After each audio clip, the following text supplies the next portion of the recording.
Ghost stories? Nah, we don't have anything like that around here. We do have the story of Jacob, but that's about as close as you'll get. You really want to know?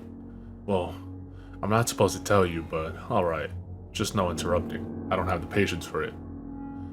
How to describe Jacob Emory? Well, I guess you can say he was a kind of guy you could never take notice of. This isn't to say he was a bad kid in any sense. Many people in this town thought he was the most reliable person for an odd job in the state, but he never really excelled in anything. He was living proof behind the statement, jack of all trade, ace of none. Most of this was due to his own lack of will. He dabbled in damn near everything this town could offer him. Automobiles, radio operations, store management, what have you, but he never stuck with anything. His friends and workers went after him about it a number of times, but everybody got the same unsatisfying response. It just wasn't enough. Needless to say, any friends he kept were either very patient or never spoke of the matter altogether. It was probably inevitable then that Jacob would leave to go abroad. I don't remember where he went, but I think Gertrude down the street knew before she passed on. You'll have to scout someone else if you ever get curious. In any case, no one even tried to stop him. Everybody thought that a little travel would stamp the ambition out of him, or else feed it until it was no longer an issue. Hell, we even gave him a sending off party, which I thought was pretty nice of everybody. So anyways, he was gone for 6, 7 years? Can't remember. You'll have to check with someone else about that too. Anyways, he came back eventually, and he had changed, obviously enough. He was amiable, energetic, all smiles all the time, and we all quickly learned why. He showed us a souvenir he'd brought back, a solid black stick the length of a pencil but the texture of chalk. We all wondered why on earth such a simple thing would prompt such a spring in his step, until he gave us his demonstration. He took a piece of paper, and with this stick, God, there's gotta be a better word for it. With the stick, he drew a crude circle. It dropped and rested on the border of the paper, like a stone. It didn't leave the paper, but it acted out on it, sort of like an old movie projector on a screen. Son, I know how crazy that sounds, and if you feel like playing skeptic, then you can leave an old man to his craziness, but I know what I saw. Even if everyone's been hushing it up, and that stone he drew dropped. Jake even passed around the paper, and as it was being passed, it rolled around the paper as the paper got tilted. None of us had any words for it. Hell, what was there to say? But he continued drawing demonstration after demonstration for us, stick figures in various pageants, and doing everything from fighting each other to making perfect human pyramids, and we all thought it was incredible. That was all the go-ahead he needed. He announced that he planned to put on shows to pay for rent and food, and where he would draw anything the crowd members wanted. That we talked to some length about. And he eventually convinced us that it would be safe, his drawing ethical, the practice lucrative and unique, and the attention would not go anywhere outside the town's borders. Poor Jacob. If I'd not been so swept up in the moment, I might have read the signs right then and there, and saved the sorry son of a bitch by snapping the terrible thing in half. But I was younger. We all were. And we saw no problem with encouraging him with what we all saw as an incredible experience to be shared with everyone else. Now, he didn't have any big radio or television connections, mind you, and the internet wouldn't come around for another decade, so he did what all people on a shoestring budget do. He advertised his show with flyers. Flyers might not mean anything to you city folk, but in a small town, they gain a fair glance over from time to time. And what's more, Jacobs managed to stick out by having little figures jump up and down and whatnot to get people's attention. His first show must have gotten nearly 60 or so people, probably a lot more than that. And his shows were fantastic. Someone would shout out a scene from a play or a comedy sketch, and Jake's hand would fly over a white wall like a bird. He'd been holding back when he made that stone, that's for damn sure. His illustrations were all spot on, and he could make an incredible human figure in minutes. Come to think of it, I don't remember any of his scenes lasting more than 10 minutes to make. They were all really well done scenes too. Not only could you see a knight charge a castle, Jake would draw the castle's interiors as well, like a wedding cake split down the middle, so you could see the knight scaled on the walls, fight his way through the levels to the dungeon, fight back out with the princess, and make a leaping jump off the castle parapets onto his getaway horse all in complete silence. Not realistic, no, but that was part of the appeal. None of us went in there expecting something real. When a scene or a sketch was finished, either the characters would leave off the wall, or he'd cover the wall with white paint. This was good, in a way.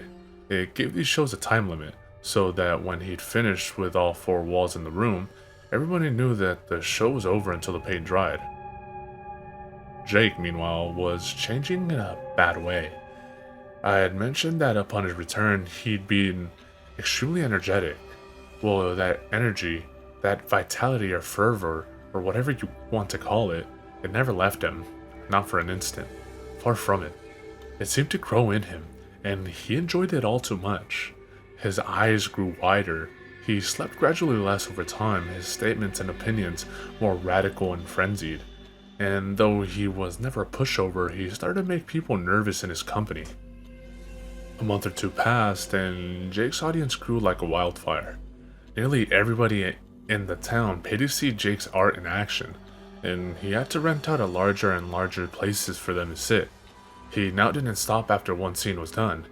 He moved directly onto the next, put on the next blank space on the wall, sometimes to the intriguing effect of causing scenes to mingle, which the crowd loved. The subject matter got more wild and immoral, the monsters got more bizarre and creative, the fighters using a more impossible weaponry, all for the sake of the crowd's interest.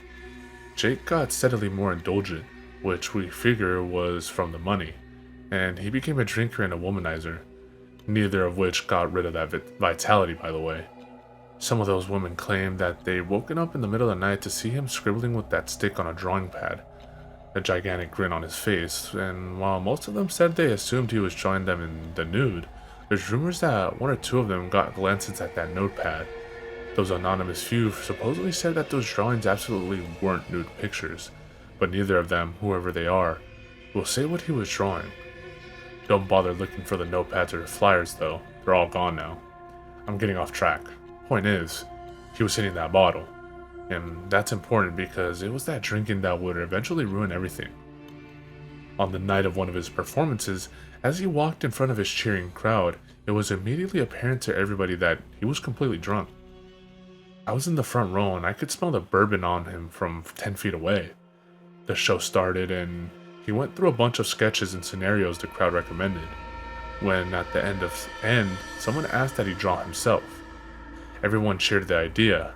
I guess they'd been wondering what his creations thought of him, and he eventually obliged.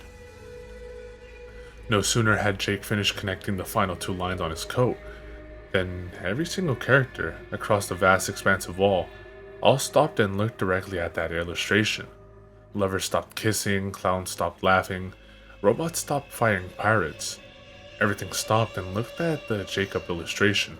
The crowd died almost instantly.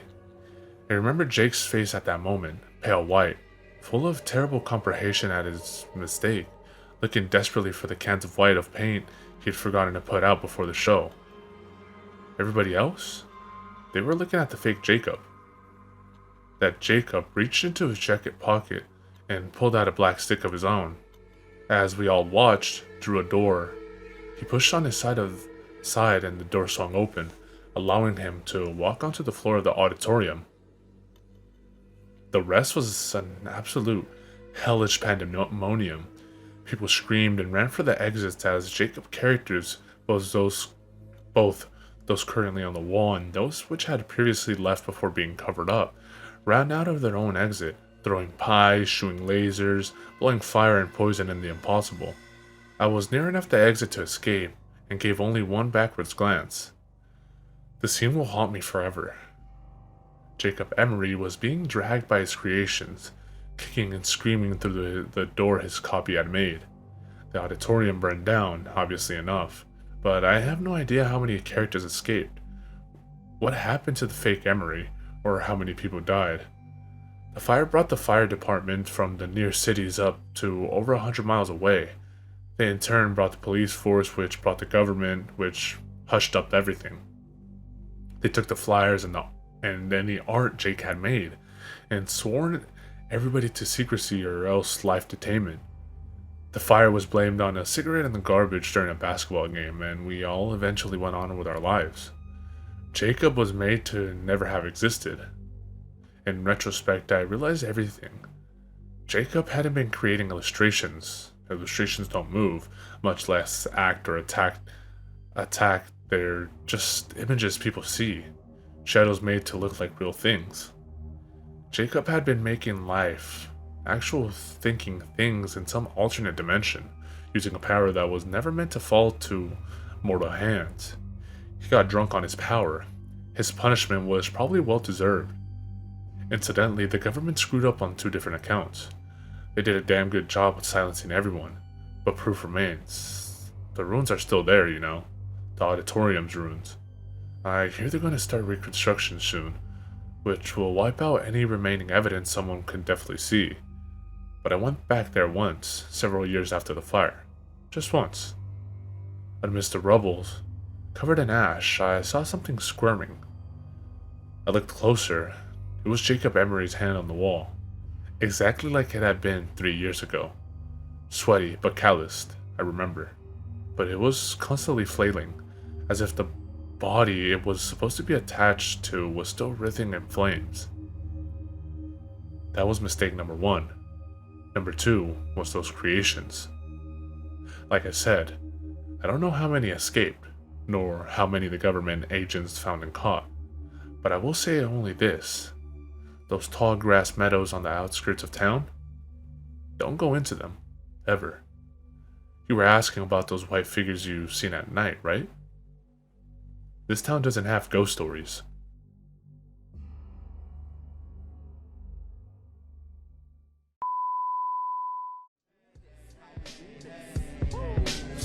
Letting the blow, plus getting the dough. We be checking your hoe while you sweating the flow. I be intellectual, incredible, and flexible. I turn the virgin sexual, impeccable, and technical. I be the first letter, if you ain't know, check the alphabetical order. My natural elements, chemical shorter to leave it cruel. More bloodier, the menstrual waters on the 28th. Your thoughts are pennyweight, I'ma generate these bonds. Watch as I detonate. At any rate, I separate like racist niggas segregate you featherweights.